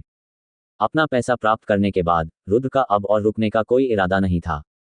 वह सोफे से उठ खड़ा हुआ और अदिति की ओर विनम्रता से इशारा करते हुए बोला, मैनेजर अदिति, अगर और कुछ नहीं हो तो मैं विदा लेता हूँ। ये कहकर वह मुड़ा और दरवाजे की ओर बढ़ने लगा। मिस्टर शिवांश, कृपया थोड़ा इंतजार करें। अदिति ने अचानक रुद्र को पुकारा। रुद्र वहीं रुक गया और अदिति की ओर देखने लगा। मैनेजर अदिति, क्या आपको मुझसे कुछ और कहना है? उसने स्पष्ट शब्दों में पूछा। अदिति ने कुछ देर हिचकिचाते हुए कहा, मिस्टर शिवांशु, अगर आपके पास क्लास 5 मॉन्स्टर कोर है तो हमारा हेवनली फीनिक्स नीलामी घर इसे आपकी इच्छानुसार किसी भी कीमत पर खरीदने को तैयार है। इसके अलावा हम इसे गुप्त भी रख सकते हैं। इस प्रस्ताव पर विचार करने में कोई बुराई नहीं है। रुद्र ने क्षमा मांगते हुए मुस्कुराते हुए कहा, मुझे बहुत खेद है मैनेजर अदिति, मेरे पास क्लास 5 मॉन्स्टर कोर नहीं है। उसके जवाब का इंतजार किए बिना रुद्र ने दरवाजा खोला और चला गया। रुद्र को अपनी नजरों से ओझल होते देख अदिति ने आह भरी और कहा, मैं तो बस तुम्हें चेतावनी देने की कोशिश कर रही थी। चूंकि आपको जाने की इतनी जल्दी है इसलिए मैं अब और कुछ नहीं कह सकता। इस बार जो प्रमुख शक्तियां आई हैं वे काफी जटिल हैं। आप इस संकट से बच पाएंगे या नहीं यह आपकी ताकत पर निर्भर करेगा। हेवनली फीनिक्स नीलामी घर से बाहर निकलने के बाद रुद्र प्रवेश द्वार के सामने खड़ा हो गया और अपने आसपास के वातावरण का निरीक्षण करने लगा। जैसी कि उम्मीद थी, उसके आसपास कई संदिग्ध लोगों के होने के निशान थे। रुद्र ज्यादा देर तक नहीं रुका और सामान्य गति से भीड़ भरी सड़क की ओर चलने लगा। हालांकि इससे पहले कि वह बहुत दूर जा पाता, उसके हाव भाव अचानक बदल गए। अपनी शक्तिशाली आत्मा की तीव्र अनुभूति क्षमताओं का उपयोग करते हुए वह स्पष्ट रूप से सभी दिशाओं से अपनी ओर आती सैकड़ों निगाहों को महसूस कर सकता था। रुद्र का दिल बैठ गया जब उसे एहसास हुआ कि वह थोड़ा नुकसान में था। क्या ये हो सकता है कि उन शक्तियों ने पहले ही पता लगा लिया है कि मैं ही वह था जिसने 2 श्रेणी 5 जादुई जानवरों की नीलामी की थी? या हो सकता है कि हेवनली फीनिक्स नीलामी घर ने मेरी पहचान उजागर कर दी हो? यद्यपि उसे एहसास था कि स्थिति वास्तव में उसके पक्ष में नहीं थी, फिर भी रुद्र का भाव शांत रहा। उन्होंने अपनी सामान्य गति बनाए रखी, मानो स्थिति में कुछ भी गलत नहीं था, और वे भीड़ भाड़ वाली सड़क की ओर बढ़ते रहे। जैसे ही रुद्र नीलामी घर से बाहर निकला, उस क्षेत्र में फैले कुछ लोग अपने स्थान छोड़कर रुद्र के पीछे पीछे चलने लगे। अपने पीछे लोगों की हरकतों को महसूस कर रुद्र अपनी हंसी रोक नहीं सका। उसके अंदर जो गर्म खून इतने दिनों से शांत था, वह एक बार फिर उबलने लगा। जब से वह शीर्ष संत मास्टर स्तर पर पहुंचा था, रुद्र ने एक बार भी किसी व्यक्ति के खिलाफ लड़ाई नहीं की थी। वह वास्तव में प्रयोग करना चाहता था और देखना चाहता था कि अब जबकि वह एक शीर्ष संत मास्टर था, एक महान संत मास्टर उसके कितने हमलों को सहन कर पाएगा। महाराज, कृपया रुकें। उसी समय काले कपड़े पहने कुछ अधेड़ उम्र के लोगों ने अचानक रुद्र का रास्ता रोक लिया। रुद्र वहीं रुक गया और उदासीनता से अधेड़ उम्र के लोगों की ओर देखने लगा। सज्जनों, क्या आपको मुझसे कोई काम है? उनमें से एक व्यक्ति ने मुस्कुराते हुए कहा, हम राजतपुर शहर के मेहरा वंश के सदस्य हैं। महाराज, हमारे मेहरा कुल का आपके प्रति कोई बुरा इरादा नहीं है। हम केवल आपको हमारे मेहरा कुल का अतिथि बनने के लिए आमंत्रित करना चाहते हैं। मेहरा वंश, ये सुनकर रुद्र का दिल धड़क उठा। राजतपुर शहर में अपने पिछले कुछ दिनों के दौरान उन्होंने निश्चित रूप से इस कबीले के बारे में पहले भी सुना था। वे राजतपुर शहर के मूल निवासी थे और यहाँ के 3 महान कुलों में से एक होने के लिए पर्याप्त शक्तिशाली थे। मैं मेहरा परिवार को उनके निमंत्रण के लिए धन्यवाद देता हूँ, लेकिन मेरे पास अभी भी कुछ काम है जो मुझे करने हैं, इसलिए मैं वास्तव में आपका मेहमान नहीं बन सकता। रुद्र ने चतुराई से मना कर दिया। इस प्रतिक्रिया से कबीले के लोगों के चेहरे पर कोई परिवर्तन नहीं आया। जिसने पहले बोला था, उसने आगे कहा, मिस्टर शिवांश, अब बहुत सी शक्तियाँ आपको जानती हैं। आपकी वर्तमान परिस्थितियां अत्यंत निराशाजनक हैं। हम, मेहरा वंश, ही एकमात्र है जो तुम्हें बचा सकते हैं। कृपया हमारे प्रस्ताव पर विचार करें। रुद्र का जवाब सुनकर उस आदमी की आंखों में खुशी झलक रही थी। ये वाक्यांश कुछ ऐसा था जिसे सुनने की वह बहुत समय से प्रतीक्षा कर रहा था। वह चाहता था कि रुद्र आज्ञाकारी होकर उनके पीछे मेहरा कबीले में वापस चला जाए, लेकिन यह इच्छा उसके चेहरे पर नहीं दिखी। तुरंत हमारे साथ मेहरा कबीले में वापस आओ, अन्यथा जब रात होने तक सभी विशेषज्ञ आ जाएंगे तो मेहरा कबीला भी तुम्हारी मदद करने में असमर्थ हो जाएगा। रुद्र की आंखों में उपहास की एक लगभग अदृश्य चमक उठी जब उसने उत्तर दिया, क्या ऐसा हो सकता है कि अगर मैं तुम्हारे साथ मेहरा वंश में वापस आ जाऊं, तो मेहरा वंश निश्चित रूप से मुझे बचा लेगा? क्या आपने अभी नहीं कहा कि मेरे बाद भी कई प्रभावशाली शक्तियां थीं? क्या ये संभव है कि मेहरा वंश हर दिशा से होने वाले हमलों का सामना करने में सक्षम है? वह आदमी आत्मविश्वास से हंसा। बेशक, मैं मानता हूं कि आपके बाद की शक्तियां वास्तव में मजबूत हैं और हमारे मेहरा कबीले के समान स्तर पर प्रतिस्पर्धा कर सकती हैं, लेकिन आप यह मत भूलिए कि हमारा मेहरा कबीला राजतपुर शहर की स्थानीय शक्ति बनने के लिए पर्याप्त मजबूत है। इसके अलावा मेहरा कबीला गुप्त रूप से कुछ अन्य कबीलों के साथ जुड़ गया है, इसलिए यदि आप हमारे साथ सहयोग करने के लिए सहमत हैं, तो आप अन्य शक्तियों से सुरक्षित रहेंगे। ओह, तो यह ऐसा था। रुद्र ने सिर हिलाया जैसे उसे अचानक कुछ एहसास हो गया हो। तो फिर जल्दी से मेरे साथ आओ, रात जल्दी ही नजदीक आ रही है। हमारे जवान उन्हें केवल कुछ समय तक ही रोक सकते हैं, अगर हम ज्यादा समय लेंगे तो स्थिति गंभीर हो जाएगी। यह मानते हुए कि रुद्र पहले ही मेहरा वंश में लौटने के लिए सहमत हो चुका है, वह आदमी एक दिशा में भागने लगा। हालांकि इससे पहले कि वह बहुत दूर जा पाता, वह तुरंत रुक गया और मुड़कर स्थिर रुद्र की ओर बाहें सिकुड़ते हुए देखने लगा। तुम हिल क्यों नहीं रहे हो? रुद्र के चेहरे पर कुछ संदेह था। कहाँ? रुद्र की बात सुनकर उस आदमी के दिल में डर पैदा हो गया, क्योंकि उसे एहसास हुआ कि यह सब उतना आसान नहीं होगा जितना उसने सोचा था। और कहाँ? बेशक हम मेहरा वंश में वापस जा रहे हैं, या आप कहीं और मरना चाहते थे? लेकिन मैंने कभी नहीं कहा कि मैं तुम्हारे साथ जाऊंगा, रुद्र बिना किसी भावना के बोला। मेहरा कबीले के हर सदस्य के चेहरे अचानक बदल गए, क्योंकि समूह के मुखिया के चेहरे पर भी एक गहरा भाव था और वह रुद्र को ठंडे भाव से देख रहा था। शिवंश, क्या तुम हमारे साथ खेल रहे हो? रुद्र हंसा। मैं तुम्हारे साथ नहीं खेल रहा हूँ। क्या तुमने मुझे ये कहते हुए सुना कि मैं तुम्हारे साथ मेहरा वंश में वापस जाऊंगा? अधेड़ उम्र के व्यक्ति ने एक गहरी सांस लेने से पहले एक और गहरी सांस ली, जिससे उसकी नजरें दुर्भावनापूर्ण हो गईं। गुस्से से हंसते हुए उसने कहा, अच्छा, बहुत अच्छा। शिवांश, तुमने टोस्ट में एक कप पीने से इनकार कर दिया है, इसलिए तुम हार में एक कप पियोगे, हमें असभ्य होने का दोष मत दो। इतना कहते ही अधेड़ उम्र का आदमी रुद्र पर टूट पड़ा। रुद्र की आंखें ठंडी चमक से चमक उठी जब उसने अपना निजी पवित्र अस्त्र निकाला। शीघ्र ही उसके दाहिने हाथ में एक पतली और पतली चांदी की तलवार दिखाई दी। इन मेहरा कबीले के सदस्यों के खिलाफ रुद्र बता सकता था कि उनकी ताकत के बीच का अंतर दिन के समान स्पष्ट था। वह मध्यम आयु वाला व्यक्ति जिसने सबसे पहले उससे बात की थी, एक प्राथमिक महान संत मास्टर था, और उसके साथ के अन्य लोग केवल शीर्ष संत मास्टर स्तर के थे। इस तरह का शक्ति प्रदर्शन रुद्र के लिए कोई खतरा नहीं था। लोगों को अपनी ओर आते देख रुद्र की हल्की पवन तलवार के किनारों से धुंधली चमक निकलने लगी, जो तलवार क्यूई द्वारा तलवार को तेज करने का संकेत था। तभी एक ही झटके के साथ बहुत तेज आवाज सड़कों पर गूंजी, जिससे इमारतें भी हिल गईं। हा, मेहरा वंश के सदस्य, आपकी चाल वाकई तेज है। अचानक तलवार क्यू की एक अत्यंत तीव्र मात्रा उठी और मध्यम आयु वर्ग के व्यक्ति की ओर बढ़ी। इस अचानक परिवर्तन के साथ आदमी का चेहरा बेहद गंभीर हो गया, क्योंकि उसने महसूस किया कि उस वस्तु से तलवार क्यू की मजबूत मात्रा निकल रही है जो उसकी ओर उड़ रही है। मन ही मन आह भरते हुए उसने महसूस किया कि रुद्र को पकड़ने का मौका हाथ से निकल गया है। एक गुरगुराहट की ध्वनि के साथ उसके हाथों में संत बल की एक मजबूत मात्रा भर गई और 2 हाथों वाली तलवार प्रकट हुई। उसने इसका प्रयोग अपनी ओर तेजी से उड़ती तलवार क्यूई पर प्रहार करने के लिए किया। जैसे ही रुद्र ने वह तलवार देखी, उसके पैर जमीन पर टकराने लगे और वह पीछे की ओर भागने लगा। टकराना, जैसे ही रुद्र पीछे हटे, बहुत बड़ी मात्रा में ऊर्जा नीचे जमीन पर गिरी और धूल और मलबे का एक तेज तूफान उठा। हर तरफ तबाही की आवाजें गूंज रही थीं, यहाँ तक कि आसपास की दुकानें भी सदमे की चपेट में आ गई थीं। सड़कों पर खड़े भाग्यशाली लोग, जो हमले से बचे थे, बिना किसी हिचकिचाहट के तुरंत उस क्षेत्र से कूदकर दूर चले गए।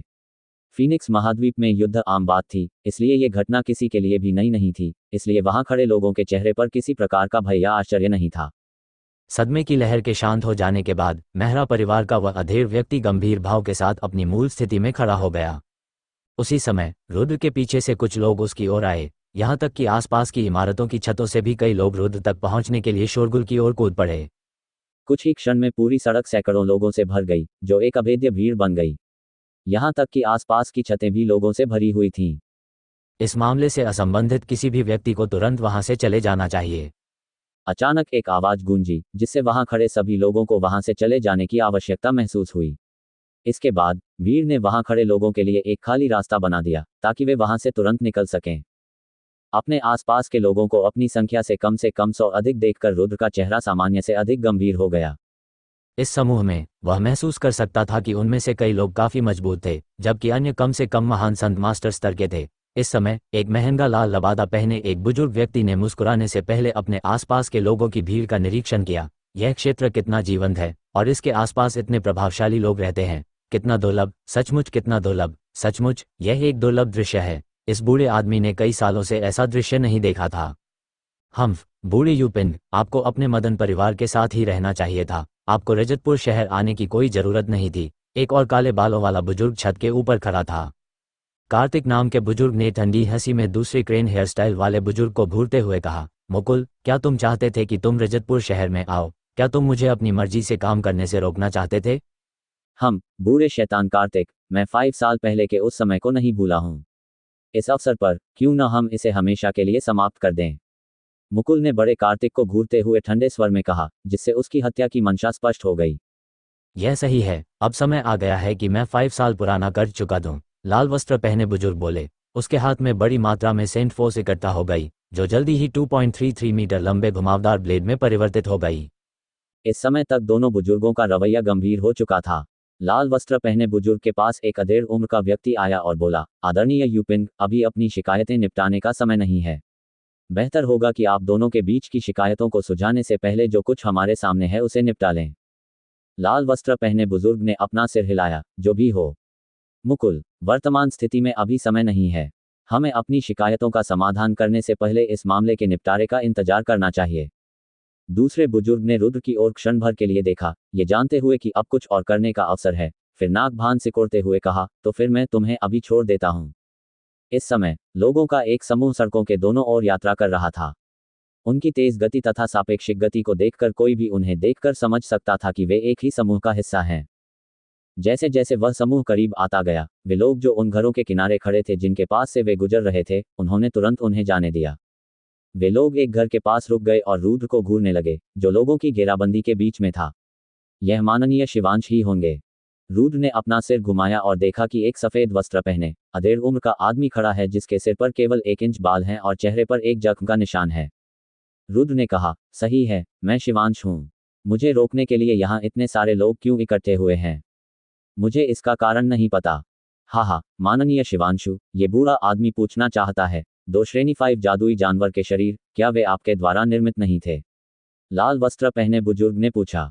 रुद्र अपनी हंसी रोक नहीं सका। मैंने नहीं सोचा था कि मेरे जैसा अनाम व्यक्ति इतने प्रभावशाली लोगों का ध्यान आकर्षित करेगा। हालांकि आपकी जांच सही है। वह व्यक्ति जो उन 2 श्रेणी 5 जादुई जानवरों को नीलामी घर में लाया था, वह मैं ही था। अपने चारों ओर अनेक शक्तिशाली लोगों के होने के बावजूद रुद्र के चेहरे पर भय का एक भी अंश नहीं था। 100 लोगों की भीड़ के सामने वह ऐसे हंस रहा था जैसे कुछ हुआ ही ना हो। माननीय शिवांश, ये सतरंग तलवार मंडप के उपाध्यक्ष हैं नीरज। चूंकि आपके पास श्रेणी 5 के जादुई जानवर के शरीर थे, तो ये माना जा सकता है कि आपके पास श्रेणी 5 के राक्षस कोर भी हैं। हमारा सतरंग तलवार मंडप आपकी संतुष्टि के लायक कीमत देने और इस राक्षस कोर को खरीदने के लिए तैयार है। क्या माननीय शिवांश सहमत होंगे? बेशक, अगर माननीय शिवांश क्लास 5 मॉन्स्टर कोर बेचेंगे, तो हमारा सतरंग तलवार मंडप आपका दोस्त बन जाएगा। यदि आपको किसी भी समस्या का सामना करना पड़े, तो हमारा सतरंग तलवार मंडप निश्चित रूप से आपको इसे हल करने में मदद करेगा। क्या माननीय शिवांश सहमत होंगे? नीरज हल्की मुस्कान के साथ छत पर खड़ा था। नीरज के बोलने के बाद एक और काले रंग का मजबूत कद काठी का व्यक्ति बोला, माननीय शिवांश, मैं श्वेत कमल से हूँ। मुझे लाड़ प्यार पसंद नहीं है, इसलिए मैं साफ साफ कहूंगा, आपके हाथों में जो 2 क्लास 5 मॉन्स्टर कोर हैं, उनमें से व्हाइट लोर्ड्स एक खरीदने को तैयार है। हम जो कीमत देंगे वह आपकी संतुष्टि के अनुरूप होगी, लेकिन क्या माननीय शिवांश इसे बेचने के लिए सहमत होंगे? इन 2 प्रमुख शक्तियों को क्लास 5 मॉन्स्टर कोर की मांग करते देख अन्य प्रभावशाली शक्तियां भी पीछे नहीं रहना चाहती थीं। महाराज शिवांश, हम वर्मा वंश से हैं। यद्यपि फीनिक्स महाद्वीप पर हमें कोई बड़ा व्यक्ति नहीं माना जाता, फिर भी अमरपुर शहर में ऐसा कोई व्यक्ति नहीं है जो हमारे वर्मा वंश को खुश करने की कोशिश न करे। जब तक माननीय शिवांश हमें क्लास 5 मॉन्स्टर कोर बेचते हैं, तब तक वर्मा कबीला अमरपुर शहर में बिना किसी परेशानी के आराम से रहने की गारंटी दे सकता है। महंगे वस्त्र पहने एक आदमी बोला, शिवांश महाराज, मैं दुबे वंश से हूँ। महाराज शिवांश, हम त्रिवेदी वंश से हैं। वहां मौजूद हर एक व्यक्ति रुद्र से क्लास 5 मॉन्स्टर कोर खरीदने के लिए अपना मुंह खोलने लगा। कम से कम 10 शक्तियों को चिल्लाते हुए देखकर रुद्र ने कड़वी मुस्कान के साथ कहा, मैं सभी को निराश करने से डरता हूं, लेकिन मेरे पास कोई भी क्लास 5 मॉन्स्टर कोर नहीं है। हालांकि यह वास्तव में मैं ही था जो इन 2 श्रेणी 5 जादुई जानवरों को बेचने के लिए लाया था, लेकिन वे मेरे द्वारा नहीं मारे गए थे, मुझे केवल उनके शरीर मिले थे। कोट। हाँ, माननीय शिवांश को अब इसे छुपाने की कोशिश करने की जरूरत नहीं है। श्रेणी 5 के जादुई जानवर का शरीर इतना मूल्यवान होता है कि स्वर्ग संत मास्टर भी उसे नहीं छोड़ेगा। इसके अलावा हमने पहले ही श्रेणी 5 के जादुई जानवरों के शरीरों का निरीक्षण किया है, ताकि पता चल सके कि इन 2 जादुई जानवरों ने एक दूसरे से लड़ाई करके उन्हें मार डाला था और बाद में एक व्यक्ति ने उन्हें ढूंढ निकाला था। घावों को देखकर यह कहना आसान था कि यह मानव निर्मित घाव किसी कमजोर व्यक्ति द्वारा किया गया था, जिसने फिर राक्षस के मूल को निकालने का प्रयास किया था। इसका मतलब यह है कि यह वास्तव में सम्मानित शिवांश है, इसमें कोई संदेह नहीं है। एक बुजुर्ग हंसने लगा, मानो वह अपने दोस्तों के साथ मौसम पर चर्चा कर रहा हो। यह सही है महाराज शिवांश, हम आपसे केवल क्लास 5 मॉन्स्टर कोर खरीदना चाहते हैं, उन्हें चुराना नहीं चाहते। यदि आप उन्हें हमें बेचते भी हैं तो आपको कोई नुकसान नहीं होगा। ये क्लास 5 मॉन्स्टर कोर आपके पास सुरक्षित नहीं है और इन्हें अपने पास रखना निश्चित रूप से आपदा लाएगा। यदि आप उन्हें हमें बेच दें तो आप इतनी बड़ी रकम कमा सकते हैं कि आपको कपड़ों या भोजन की चिंता करने की आवश्यकता नहीं होगी। फिर भी आप अपनी ताकत बढ़ाने के लिए कई राक्षस कोर खरीदने में सक्षम होंगे। भविष्य में किसी दिन आप एक महान संत गुरु या यहाँ तक कि एक पृथ्वी संत गुरु बन सकते हैं। तुम्हें क्या खोना है? सतरंग तलवार मंडप के नीरज ने बात की। अब जब स्थिति यहाँ तक पहुँच गई है, रुद्र को पता था कि शव की तलाशी के अलावा किसी अन्य तरीके से वे उस पर विश्वास नहीं करेंगे। यदि वे उसकी तलाशी लेंगे तो वे उसके स्पेस बेल्ट में देखेंगे, और ऐसा होने की अनुमति नहीं दी जा सकती। अंदर शांतिपूर्वक पड़े 2 वर्ग 5 राक्षस कोर को छोड़कर यदि वे उसकी अंतरिक्ष अनुभूति वर्ग 4 राक्षस कोर और बड़ी मात्रा में बैंगनी सिक्कों की खोज कर लें, तो यहाँ मौजूद हर किसी के दिल में दुष्ट विचार आएंगे। रुद्र जानता था कि इस समय कुछ भी छिपाना बेकार है। यद्यपि यहाँ बहुत से लोग थे, फिर भी वह डरा नहीं। उसने अपने चारों ओर एक नज़र डाली। इतने सारे मजबूत लोग थे जो उसे इतनी मजबूत मात्रा में क्यूई जारी करते हुए आसानी से पकड़ सकते थे। वह हंसने लगा, चूंकि हर किसी ने यह पता लगा लिया है, इसलिए मुझे अब इसे छिपाने की जरूरत नहीं है। आप सही है, क्लास 5 मॉन्स्टर कोर मेरे शरीर पर है, लेकिन मेरे पास केवल ये 2 मॉन्स्टर कोर हैं। यहाँ हर कोई मॉन्स्टर कोर को इतने सारे लोगों के साथ कैसे साझा करने की योजना बना रहा है? रुद्र के शब्दों से वहां उपस्थित सभी लोग झिझकने लगे। श्रेणी 5 के जादुई जानवर बहुमूल्य थे, लेकिन श्रेणी 5 के राक्षस कोर निस्संदेह उससे भी अधिक बहुमूल्य थे। कोई भी उन्हें इतनी आसानी से छोड़ने को तैयार नहीं था। वे अपने दिल में ये भी जानते थे कि यहाँ केवल 2 वर्ग 5 राक्षस कोर थे और यहाँ कम से कम 10 अलग अलग शक्तियाँ थीं। प्रत्येक पक्ष अपने अपने क्षेत्र में एक प्रमुख शक्ति था और उन सभी के बीच बहुत कम अंतर था, इसलिए उनके बीच 2 राक्षस कोर को विभाजित करना एक बड़ी समस्या होगी।